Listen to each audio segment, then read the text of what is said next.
ప్రపంచంలో అత్యంత శక్తివంతమైన వెలుగు సూర్యుడు. కాని ఆ సూర్యుడు ఉన్నప్పుడే నీడ కూడా పుడుతుంది. మరి ఆ నీడను సృష్టించింది సూర్యుడా లేక వెలుగులేని తనమా? ఈ ప్రశ్న కేవలం భౌతిక శాస్త్రానికో నీడలకో సంబంధించింది కాదు. ఇది మన జీవితానికి, మన నమ్మకాలకు సంబంధించింది. ప్రకృతి ఒక వింతైన పుస్తకం. అందులో ప్రతి అక్షరం ఒక రహస్యం. మనం ఉదయాన్నే నిద్రలేవగానే చూసే సూర్యుడు ప్రపంచానికి వెలుగునిస్తాడు. కాని అదే వెలుగు ఉన్నప్పుడు నీడ కూడా ఉద్భవిస్తుంది.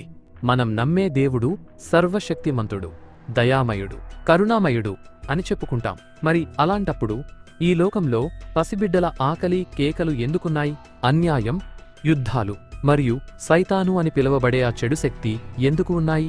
ఆ చెడు లేదా సైతాను దేవుడికంటే బలమైనదా? దేవుడు ఒక పర్ఫెక్ట్ ప్రపంచాన్ని సృష్టించలేకపోయారా? లేక ఈ చెడు వెనుక మనకు తెలియని ఏదో రహస్యం దాగి ఉందా? వేల ఏళ్లుగా మానవ మేధస్సును వేధిస్తున్న ఈ చిక్కుముడిని విప్పడానికి మన వేదాలు, ఉపనిషత్తులు మరియు ఆధునిక క్వాంటం ఫిజిక్స్ ఏం చెబుతున్నాయో ఇప్పుడు తెలుసుకుందాం. సిద్ధంగా ఉండండి, ఎందుకంటే ఈ ప్రయాణం మీ ఆలోచనా దృక్పథాన్ని శాశ్వతంగా మార్చబోతోంది. మరి ఇంకెందుకు ఆలస్యం? Ladies and gentlemen, your attention please. This is Dr. Paspati Raj and welcome to my channel. మానవ మేధస్సు ఉద్భవించినప్పటి నుండి ఒక ప్రశ్న మనల్ని వెంటాడుతూనే ఉంది. మనం ఎక్కడి నుండి వచ్చాం? ఈ విశ్వం ఎలా మొదలైంది? అసలు ఏమీ లేని చోట నుండి ఇదంతా ఎలా పుట్టింది? ఈ ప్రశ్నలకు సమాధానం వెతకడానికి శాస్త్రవేత్తలు టెలిస్కోపులు పట్టుకుని ఆకాశం వైపు చూస్తుంటే మన మునులు వేల ఏళ్ల క్రితమే కళ్ళు మూసుకుని తమ అంతరాత్మలో సమాధానాలు వెతికారు. ఆ అన్వేషణ ఫలితమే నాసదీయ సూక్తం. శూన్యం కాదు, అది అనంతం. ఋగ్వేదంలోని నాసదీయ సూక్తం సృష్టి ఆరంభాన్ని వివరిస్తూ ఇలా మొదలవుతుంది. నాసదాసేనో సదాసీత్తదానీం నాసీద్రజో నో వ్యోమా పరోయత్. దీని అర్థం, అప్పుడు అసత్తు అంటే నాన్ ఎగ్జిస్టెన్స్ లేదు, సత్తు అంటే ఎగ్జిస్టెన్స్ లేదు, గాలి లేదు, ఆకాశం లేదు, మృత్యువు లేదు, అమరత్వము లేదు, కేవలం అది మాత్రమే ఉంది. ఇక్కడ ఒక సందేహం రావచ్చు, ఏదీ లేకపోవడం ఏమిటి? సైన్స్ భాషలో చెప్పాలంటే దీనిని సింగ్యులారిటీ అంటారు. బిగ్ బ్యాంగ్ జరగకముందు ఈ అనంత విశ్వమంతా ఒక చిన్న బిందువులో ఇమిడిపోయి ఉంది. అది శూన్యం కాదు, కాని మన కంటికి కనిపించే పదార్థం కూడా కాదు. ఒక విత్తనం లోపల వృక్షం ఎలాగైతే ఒక కోడ్ రూపంలో ఉంటుందో, ఈ సృష్టి అంతా ఒక శక్తి రూపంలో నిక్షిప్తమై ఉంది. వెలుగు, చీకటి ఒకే నాణేనికి రెండు పార్శ్వాలు. సృష్టి మొదలవ్వగానే మొదటిసారిగా విభజన మొదలైంది. వేదం ఏమంటుందంటే, ఆ పరమాత్మకు ఒక సంకల్పం కలిగింది. ఏకోహం బహుశ్యాం, నేను ఒక్కడిని అనేక రూపాలు దాల్చుదునుగాక. ఈ సంకల్పం వల్ల శక్తి రెండుగా చీలిపోయింది. ధనాత్మక శక్తి, పాజిటివ్ ఎనర్జీ అంటే లైట్, రుణాత్మక శక్తి, నెగటివ్ ఎనర్జీ అంటే డార్క్నెస్. మనం వెలుగును ప్రేమిస్తాం, చీకటిని ద్వేషిస్తాం. కాని లోతుగా ఆలోచిస్తే చీకటి లేకపోతే వెలుగు ఉనికికి అర్థమే లేదు. ఒక తెల్లటి కాగితం మీద తెల్లటి అక్షరాలు రాస్తే కనిపిస్తాయా? కనిపించవు. ఆ అక్షరాలు కనిపించాలంటే నల్లటి ఇంక్ కావాలి. అంటే సృష్టిలో మంచి అనేది ఒక పాఠమైతే ఆ పాఠాన్ని రాసే బోర్డు చెడు. మనకు ఆకలి వేస్తేనే అన్నం విలువ తెలుస్తుంది, దాహం వేస్తేనే నీటి విలువ తెలుస్తుంది. అలాగే కష్టం తెలిస్తేనే సుఖం యొక్క మాధుర్యం అర్థమవుతుంది. క్వాంటం ఫిజిక్స్ మరియు నాసదీయ సూక్తం. ఆధునిక సైన్స్ ప్రకారం ఈ విశ్వం అంతా వైబ్రేషన్స్. క్వాంటం ఫీల్డ్ థియరీ ఏం చెబుతుందంటే, శూన్యం, వాక్యూమ్లో కూడా శక్తి ఉంటుంది. అక్కడ నిరంతరం కణాలు పుడుతూ చనిపోతూ ఉంటాయి. దీనినే వేదాలు శివతాండవం అని వర్ణించాయి. సృష్టి మరియు లయ అనేవి నిరంతరం జరిగే ప్రక్రియలు. శాస్త్రవేత్తలు సర్న్ లాంటి ప్రయోగశాలల్లో కణాలను ఢీకొట్టించినప్పుడు ఒక వింతను గమనించారు. పదార్థం, మ్యాటర్ పుట్టిన ప్రతిసారి దానికి వ్యతిరేకమైన యాంటీ మ్యాటర్ కూడా పుడుతోంది. ప్రతి ఎలక్ట్రాన్కి ఒక పాజిట్రాన్ ఉంటుంది. ఒకవేళ ఇవి రెండు సమానంగా ఉంటే ప్రపంచం ఉండేది కాదు. కాని ఒక చిన్న అసమతుల్యత వల్ల కొంత పదార్థం మిగిలిపోయింది. ఆ మిగిలిన పదార్థమే ఈ లోకం. అంటే మనం చెడు లేదా లోపం అని దేనిని అంటామో ఆ లోపం వల్లే ఈ సృష్టి మనుగడ సాగిస్తోంది. పరిపూర్ణత, పర్ఫెక్షన్లో కదలిక ఉండదు. కాని అసంపూర్ణత, ఇంపర్ఫెక్షన్లోనే జీవం ఉంటుంది. దేవుడు, సైతాన్ భౌతిక శాస్త్ర కోణం. మనం మతపరంగా దేవుడు అంటే పాజిటివ్, సైతాన్ అంటే నెగిటివ్ అనుకుంటాం. కానీ సైన్స్ ప్రకారం ఇవి కేవలం పొలారిటీస్ మాత్రమే. ఒక బ్యాటరీ పనిచేయాలంటే ప్లస్ మరియు మైనస్ రెండూ ఉండాలి. మైనస్ వైర్ లేకపోతే బల్బు వెలగదు. అలాగే ఈ ప్రపంచంలో చెడు అనే నెగిటివ్ వైర్ లేకపోతే సృష్టి అనే బల్బు వెలగదు. దేవుడు సైతానును సృష్టించలేదు. వెలుగు లేనిచోట చీకటి ఏర్పడినట్లుగా జ్ఞానం లేనిచోట అజ్ఞానం, చెడు ఏర్పడుతుంది. దేవుడు ఒక నిరంతర ప్రవాహమైతే ఆ ప్రవాహానికి ఉండే అడ్డంకులే మన కష్టాలు. కాని ఆ అడ్డంకులు ఉంటేనే నీటికి వేగం పెరుగుతుంది. ఇప్పటివరకు మనం సృష్టి ఎలా మొదలైందో చూశాం. ఇప్పుడు అసలు ప్రశ్నలోకి వెళ్దాం. దేవుడు అంతటా ఉంటే మరి ఈ లోకంలో మనకు కనిపించే క్రూరత్వం ఎక్కడి నుండి వచ్చింది? దీనికి సమాధానం ఉపనిషత్తులు అందించే మాయా అనే అద్భుతమైన కాన్సెప్ట్లో ఉంది. మాయ అంటే ఏమిటి? చాలామంది మాయ అంటే అది ఏదో ఒక ఇంద్రజాలం లేదా మ్యాజిక్ అనుకుంటారు. కాని ఉపనిషత్తుల ప్రకారం మాయ అంటే యా మా సా మాయ. ఏది లేదో అది ఉన్నట్లు కనిపించడమే మాయ. ఒక సినిమా థియేటర్కు వెళ్ళండి. అక్కడ స్క్రీన్ మీద యుద్ధాలు జరుగుతాయి. రక్తం చిందించబడుతుంది. హీరో ఏడుస్తాడు. అది చూసి మనం కూడా బాధపడతాం. కానీ లైట్లు వెయ్యగానే అక్కడ ఏముంది? కేవలం తెల్లటి స్క్రీన్ మాత్రమే. ఆ సినిమాలోని చెడు, మంచి అంతా కేవలం కాంతి యొక్క ఆట. అలాగే ఈ విశ్వం అనే తెరపై దేవుడు అనే కాంతి ప్రసరించినప్పుడు మన అజ్ఞానం అనే ఫిల్టర్ వల్ల అది రకరకాల రూపాలుగా, మంచిగా, చెడుగా కనిపిస్తుంది. అధ్యాస, పాము మరియు తాడు. ఆది శంకరాచార్యులు వివరించిన అధ్యాస సిద్ధాంతం ఇక్కడ చాలా కీలకం. చీకటిలో ఒక తాడును చూసి మనం పాము అని భ్రమపడతాం. వాస్తవం అక్కడ పాము లేదు. అనుభవం, మనకు కలిగిన భయం, వణుకు, పరుగు అంతా నిజం. పరిష్కారం, ఎవరో వచ్చి టార్చ్ లైట్ వేయగానే అది తాడు అని తెలిసిపోతుంది. అప్పుడు పాము ఎక్కడికి పోయింది? అది ఎక్కడి నుండి రాలేదు, ఎక్కడికి పోలేదు. అది మన అజ్ఞానంలో పుట్టి జ్ఞానంతో నశించింది. ప్రపంచంలో ఉన్న చెడు కూడా ఈ పాములాంటిదే. అది దేవుడు సృష్టించిన వస్తువు కాదు. అది సత్యం, తాడు. పైన మనం కప్పిన అజ్ఞానం పాము. ఎప్పుడైతే మనలో జ్ఞానోదయం కలుగుతుందో అప్పుడు ఈ లోకమంతా దైవస్వరూపంగానే కనిపిస్తుంది.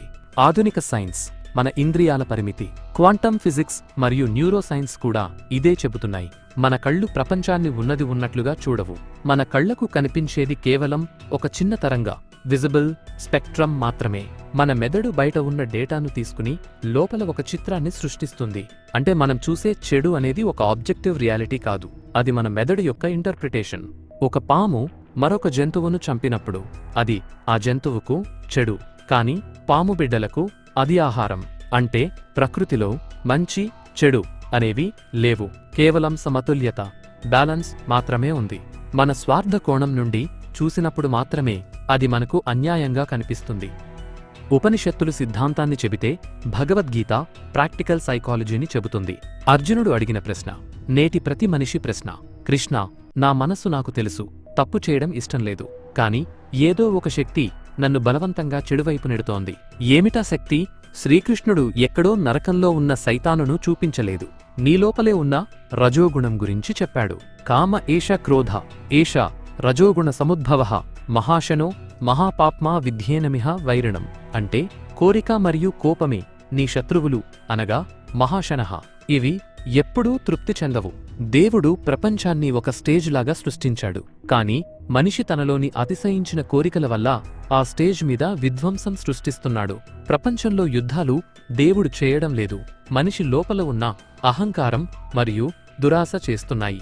ఈ దురాశనే మనం సైతాను అని పేరు పెట్టి బయటకు తోసేస్తున్నాం. నిజానికి ఆ సైతాను మన ఆలోచనల్లోనే ఉన్నాడు. మనస్సు ఒక యుద్ధక్షేత్రం. కఠోపనిషత్తులో మరియు గీతలో మన శరీరాన్ని ఒక రథంతో పోల్చారు. గుర్రాలు మన ఇంద్రియాలు, కళ్ళు, చెవులు, నాలుక మొదలైనవి.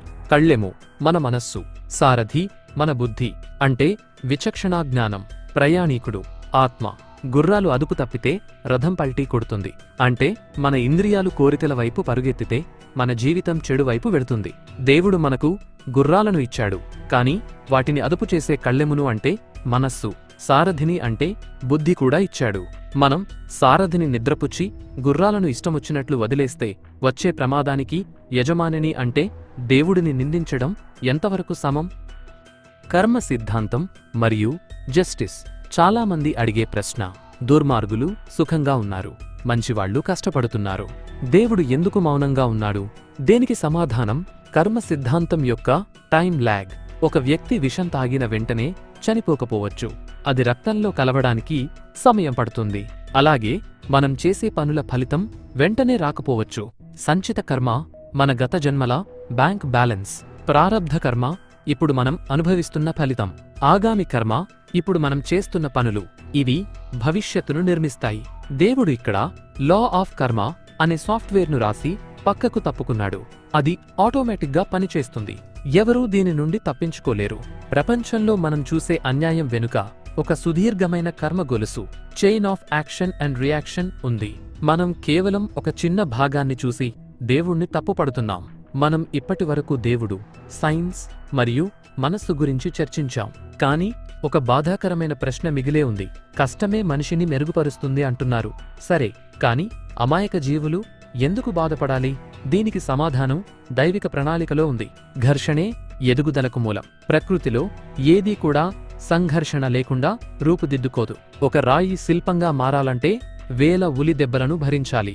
ఆ దెబ్బలు రాయికి చెడు కావచ్చు, కాని అవే దానిని దైవంగా మారుస్తాయి. ఒక విత్తనం మట్టిని చీల్చుకుని బయటకు రావాలి. ఆ మట్టిని చీల్చే ప్రక్రియలో విత్తనానికి ఎంతో ఒత్తిడి, స్ట్రెస్ ఉంటుంది. కాని ఆ ఒత్తిడి లేకపోతే అది వృక్షం కాలేదు. ఒక సీతాకోకచిలుక తన కోశం అంటే కొక్కూన్ నుండి బయటకు రావడానికి గంటల తరబడి పోరాడుతుంది. మనం దయతలచి ఆ కోశాన్ని కత్తిరిస్తే ఆ సీతాకోకచిలుక ఎప్పటికీ ఎగరలేదు. ఎందుకంటే ఆ పోరాటంలోనే దాని రెక్కలకు కావాల్సిన బలం వస్తుంది.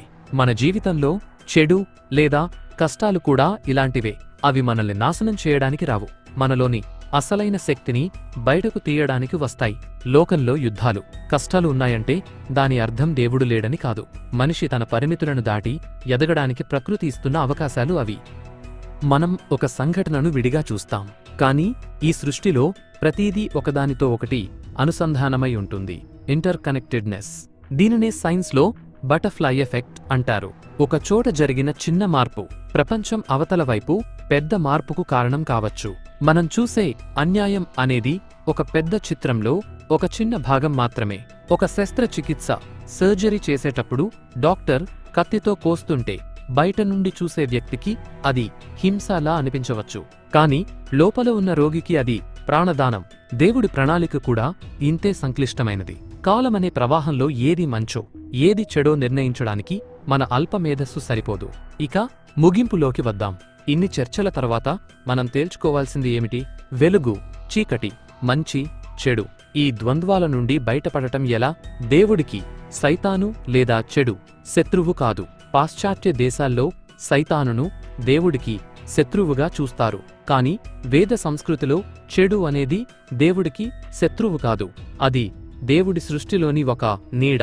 వెలుగు ఉన్నప్పుడు నీడ ఉండటం ఎంత సహజమో, దైవత్వం ఉన్నప్పుడు దానికి వ్యతిరేక శక్తులు ఉండటం అంత సహజం. శివుడు అమృతాన్నిచ్చాడు, గరళాన్ని కూడా మింగాడు. విష్ణువు రాముడిగా వచ్చి ధర్మాన్ని నిలబెట్టాడు. కాని రావణుడిని కూడా సృష్టించింది ఆ పరమాత్మే. ఎందుకంటే ఈ నాటకం లేదా లీల కొనసాగాలంటే రెండు పాత్రలు ఉండాలి. విలన్ లేని సినిమాకు విలువ లేదు. కాని మనం గుర్తుంచుకోవాల్సింది ఏమిటంటే నాటకం ముగిశాక హీరో, విలన్ ఇద్దరూ నటులే. అలాగే పరమాత్మ దృష్టిలో అందరూ ఆయన బిడ్డలే. మన అజ్ఞానమే మనల్ని వేరు చేసి చూపిస్తోంది. Quantum observer effect. క్వాంటమ్ ఫిజిక్స్లో ఒక అద్భుతమైన నియమం ఉంది. మనం దేనిని ఎలా చూస్తామో అది అలాగే మారుతుంది. మీరు ప్రపంచాన్ని భయంతో చూస్తే అది మీకు భయంకరంగా కనిపిస్తుంది. మీరు ప్రపంచాన్ని ప్రేమతో చూస్తే ప్రతి అణువులోనూ మీకు దేవుడు కనిపిస్తాడు. చెడును తుడిచివేయడానికి మనం సైతానుతో యుద్ధం చేయనక్కర్లేదు. కేవలం మనలోని వెలుగును వెలిగిస్తే చాలు. చీకటిని కొట్టడానికి కర్ర అక్కర్లేదు, ఒక చిన్న దీపం చాలు. సారాంశం ఒకే ఒక్క సత్యం. ఈ సుదీర్ఘ చర్చలో మనం నేర్చుకున్నది ఇదే. సృష్టి శూన్యం నుండి రాలేదు, ఒక శక్తి యొక్క అసమతుల్యత నుండి వచ్చింది. చీకటి వెలుగులేని స్థితి మాత్రమే. అది ఒక విడిగా ఉన్న శక్తి కాదు. సైతాను మన లోపల ఉన్న అదుపులేని కోరికలు మరియు కోపం, బాధ మనిషిని పరిణామ క్రమంలో ముందుకు నడిపే ఒక సాధనం. స్వేచ్ఛ దేవుడు మనకి ఇచ్చిన అతిపెద్ద వరం. మనం వెలుగును ఎంచుకుంటామా, చీకటిని ఎంచుకుంటామా అనేది మన బాధ్యత. ముగింపుగా నా విశ్లేషణలో నేను చెప్పేది ఒక్కటే. చివరగా ఒక్క మాట. ఈ ప్రపంచంలో చెడు ఎందుకు ఉంది అని అడగడం ఆపండి. ఎందుకంటే చీకటి అనేది విడిగా సృష్టించబడిన వస్తువు కాదు. అది కేవలం వెలుగు లేకపోవడమే. అలాగే చెడు అనేది దేవుడు సృష్టించినది కాదు, అది మనలో మంచితనం, కరుణ మరియు జ్ఞానం తగ్గినప్పుడు ఏర్పడే ఒక శూన్యం మాత్రమే. ఆ చెడును ఎదుర్కొనే శక్తిని భగవంతుడు మీకు ఇప్పటికే ఇచ్చాడు. ఆ శక్తి మీ బుద్ధి, మీ కరుణ. భగవద్గీతలో శ్రీకృష్ణుడు అర్జునుడితో మామనుస్మర యుద్ధచ అంటాడు. అంటే నన్ను స్మరించు మరియు యుద్ధం చేయి అని అర్థం. ఆ యుద్ధం బయట ఉన్న వ్యక్తులతో కాదు, మన లోపల ఉన్న అజ్ఞానంతో, మనలోని రాక్షస ప్రవృత్తితో. కష్టాలను చూసి పారిపోవద్దు, అన్యాయాన్ని చూసి మౌనంగా ఉండొద్దు. నీలోని దైవత్వాన్ని ఆయుధంగా మలుచుకుని అజ్ఞానం అనే చీకటిపై యుద్ధం చెయ్యి. దేవుడు మనకు స్వేచ్ఛ అనే అద్భుతమైన వరాన్ని ఇచ్చాడు. ఆ స్వేచ్ఛతో మనం చీకటిని ఎంచుకుంటామా లేక వెలుగువైపు నడుస్తామా అనేది మన చేతుల్లోనే ఉంది. ప్రపంచం ఒక అద్దం లాంటిది. మీరు నవ్వితే అది నవ్వుతుంది, మీరు ఏడిస్తే అది ఏడుస్తుంది. మీరు మంచిగా మారితే ప్రపంచం మీకు మంచిగానే కనిపిస్తుంది. దేవుడు ఒక అద్భుతమైన తోటను ఈ ప్రపంచం రూపంలో సృష్టించి మనకిచ్చాడు. అందులో ముళ్ళు ఉన్నాయని ఏడవడం కంటే అందమైన గులాబీలను పూయించడం మన ధర్మం. గుర్తుంచుకోండి, సముద్రంలో అలలు ఉన్నాయని పడవ ప్రయాణం ఆపలేము. అలాగే లోకంలో చెడు ఉందని మనం మంచితనాన్ని వదులుకోకూడదు. సూర్యుడికి నీడ తెలియదు, ఎందుకంటే ఆయన ఎప్పుడూ వెలుగులోనే ఉంటాడు. మీరు కూడా మీ మనస్సును జ్ఞానం అనే సూర్యుడి వైపు మళ్లించండి. అప్పుడు మీ జీవితంలో సైతాను అనే నీడకు చోటు ఉండదు. ఎక్కడైతే మీరు మంచిగా ఉండాలని నిర్ణయించుకుంటారో అక్కడే దేవుడు గెలుస్తాడు, సైతాను ఓడిపోతాడు. ఈ సృష్టిలో దేవుడు ఉన్నాడా లేదా అన్నది మీ పనుల ద్వారా మీరు నిరూపించాల్సిన బాధ్యత మీదే. ఈ ప్రయాణం ఇక్కడితో ముగియలేదు. ఇది మీ ఆలోచనల్లో కొత్త వెలుగును నింపాలని ఆశిస్తున్నాను. ఈ విశ్వం ఒక అద్భుతం, అందులో మీరు ఒక గొప్ప భాగం. మీ లోపలి వెలుగును గుర్తించండి. లోకాః సమస్తా సుఖినో భవంతు. మీకు నా వీడియో అండ్ నా ఎక్స్ప్లెనేషన్ నచ్చినట్లయితే please like and share. Regular గా నా వీడియో అప్డేట్స్ కావాలనుకుంటే మాత్రం తప్పకుండా మన ఛానల్ ని సబ్స్క్రైబ్ చేసుకోవడం మాత్రం మర్చిపోకండి. ఈ టాపిక్ మీద మీ అభిప్రాయాలను కింద కామెంట్స్ రూపంలో షేర్ చేసుకోండి. మీకు నా వీడియో అండ్ నా ఎక్స్ప్లెనేషన్ నచ్చినట్లయితే ప్లీజ్ లైక్ అండ్ షేర్. రెగ్యులర్గా నా వీడియో అప్డేట్స్ కావాలనుకుంటే మాత్రం తప్పకుండా నా యూట్యూబ్ ఛానల్ని సబ్స్క్రైబ్ చేసుకోవడం మాత్రం మర్చిపోకండి. అలాగే పక్కన కనిపిస్తున్న గంట సింబల్ని నొక్కినట్లయితే నేను ఎప్పుడు నా కొత్త వీడియోని అప్లోడ్ చేసినా అది మీకు నోటిఫికేషన్ రూపంలో మీ మొబైల్కి వస్తుంది. Thanks for watching and thank you all.